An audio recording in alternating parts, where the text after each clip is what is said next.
Seperti apa tanggapan Anda atas target dari Kementerian BUMN untuk menyeimbangkan jumlah dividen dengan kebutuhan PMN untuk periode tahun 2020 sampai 2024? Ya, saya kira ini adalah suatu tuntutan yang wajar begitu ya, karena pemerintah sebagai pemegang saham atau negara sebagai pemegang saham BUMN tentu menghendaki agar korporasi milik negara itu punya performance yang semakin baik.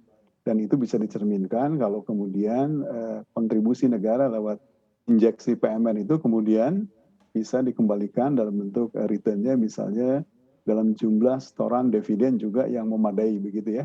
Sehingga nanti angka setoran dividen dengan berapa jumlah PMN yang akan di-store oleh negara kepada BUMN itu juga pada kondisi yang berimbang. Jadi saya kira request ini wajar-wajar saja.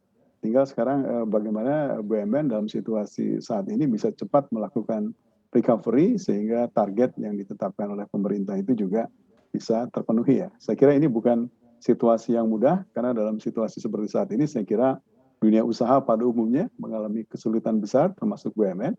Tinggal sekarang ini bagaimana dalam waktu pendek dan situasi yang tidak terlalu favorable ini kemudian BUMN bisa bangkit dan kemudian bisa berkontribusi ya seperti yang diharapkan oleh pemerintah.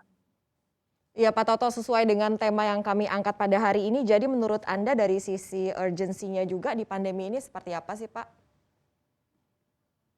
Ya, ini kan kita lihat bahwa negara kan yang paling punya peran besar ya dalam mengatasi situasi pandemik yang ada ya.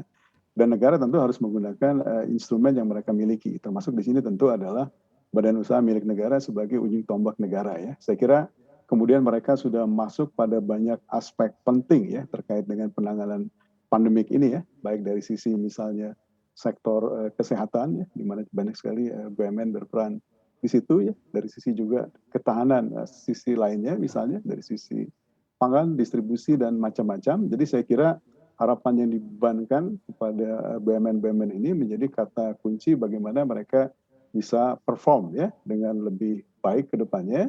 Dan harapannya saya kira juga ke depan bukan hanya selesai dengan menangani isu terkait dengan pandemik ini, tapi juga bagaimana mereka bisa segera cepat melakukan recovery bisnis utamanya ya.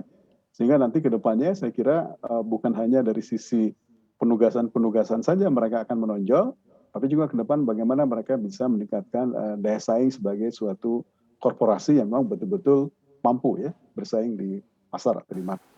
Jangan lupa install aplikasi CNBC Indonesia di App Store maupun di Play Store untuk mendapatkan informasi dan perkembangan terkini dari berita-berita ekonomi dan bisnis.